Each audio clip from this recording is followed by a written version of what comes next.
If you have bought a Sentro circular knitting machine and are struggling to use it and getting a ton of drop stitches or not able to complete a full project, I got you. Get your machine out of the box and we're going to make a project step by step together, and I'm going to show you all of the tips and tricks that I have so you can have fun using your Sentro circular knitting machine making great projects. I'm using a Lion brand number 4 weighted yarn. Acrylic yarn works really great, and for this tutorial we're going to make a beanie hat step by step together, and this has been edited from a live I did. Double layer beanie hats you can make on these machines is done in tube mode, and so on the side of your machine, if it's a Sentro, there should be a button. There's a T as in Tom, which stands for tube, and then there's P as in Paul, which stands for panels. We want to make sure it's on tube mode. And then on my machine, I like to start on the white needle. That's my 48th needle, and it's a really nice visual for starting and stopping so you can create even rows in the round. And then the first thing we're going to do is we need to cast on. So we're going to take the end of our yarn and we're going to hook it around this white needle.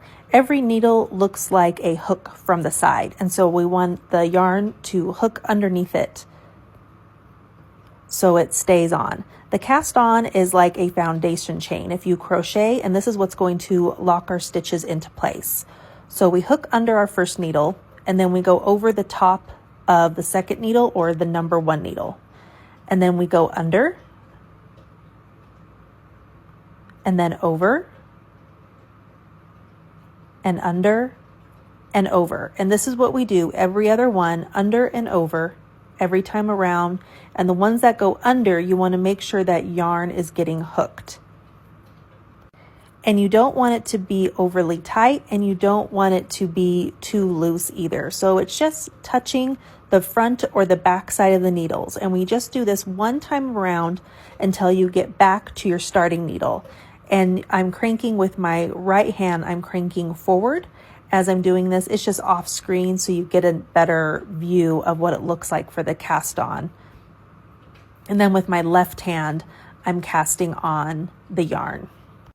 And if you don't do a cast on and just start cranking out your yarn without the cast on, they're not going to be locked in place, so they will just unravel if you get it to make the stitches at all.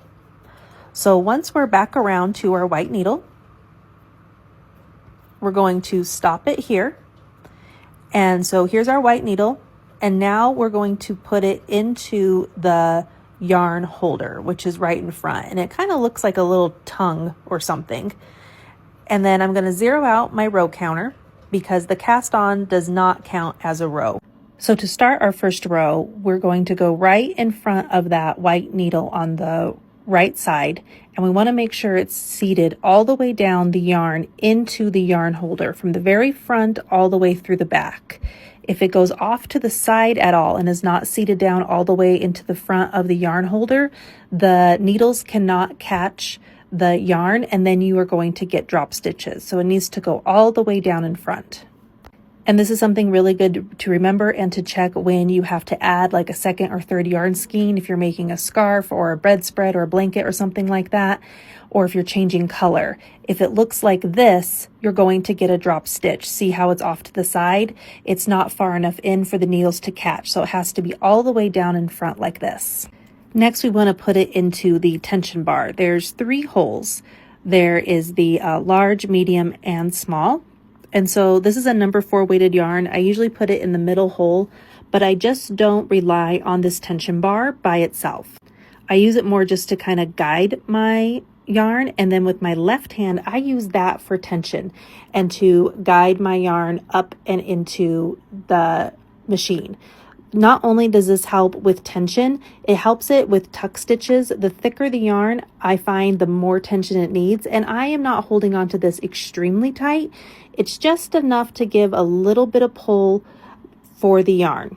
The other reason I like to do that, and an added benefit, is because if you have a knot from the factory where they've tied 2 pieces of yarn together, you can feel that before it goes up into your machine and gets it jammed. So you can stop it, you can undo that knot, and then continue to crank out your rows. So this is what I feel is one of my biggest tips, is to use your hand as a tension, not just relying on the tension bar. And that has seemed to really help me to not get drop stitches or tuck stitches. So now as we're cranking out our rows, if you are making an adult size beanie hat, I usually like to go around 120 rows, and that's for an average size head. If you have a little bit larger head, doing more like 125 to 30 can work to get a little bit larger circumference. But kind of the rule of thumb I go with is 120. Now, if you have a thinner yarn, like a number 3 weighted yarn, you also might have to do more rows because the yarn isn't as thick, so you're not going to get as long of a project making a double layer beanie hat. So you kind of have to play with your yarn. A lot of the like Premier yarn, the number 4 Premier anti-pilling yarn, I do the 120 inches or 120 rows, and it works really well. But when I get a new yarn that I haven't worked with before, I kind of do like a test project to see how many rows I need to do, and I might have to vary it just depending on the yarn. Most of the time, one skein of yarn will work as well, but if it's a smaller skein of yarn that doesn't have a lot of yardage, you might have to have 2 as well for making a beanie hat. So it kind of just varies by the yarn depending on what yarn you buy and how thick it is. So you kind of have to play around with that. So if you want to pause here and crank out your rows and get to at least 120, if you want to do an adult size beanie hat, this yarn skein that I ended up using, it was a number 4 weighted yarn, but it was smaller. And so this made more like a toddler to child size beanie hat. It ended up only being 80 rows. But the same principles work for making a beanie hat, no matter if you're making a smaller one for a small child all the way up to an adult. Okay, so now that we have all the rows cranked out, we're going to take the end of our yarn, the tail end, and we are going to cast off. Now you do want a pretty long tail. You want it at least the circumference or at least the length of your machine, because the longer it is, the easier it's going to be to cast off. If it's super short, it's going to be a lot easier to drop the stitches, so longer is better. If you weren't paying attention, like how I do sometimes, and I forget and my tail's really short, just get some extra yarn that you have, tie a little knot to the end of it to make it longer, and you can cast off that way as well, because we just need it for the cast off, and then we're going to cinch it down. So I stopped at my white needle, as you can see, and I have taken the yarn out of the yarn tension bar and also out of the yarn holder. It's only hooked onto the white needle, and now on the number 1 needle, there is no more yarn. So if I continue to crank, that's going to be a live stitch that could potentially drop. So you want to leave it on your machine and take a wide eye plastic needle, and we're going to hook it onto the tail end of our yarn. Like so. And now we are going to pick up each stitch one at a time. And then I just like to put the yarn in the middle of my machine. So here is my 48th needle, the white one that still has the yarn hooked on. This next needle does not have any yarn.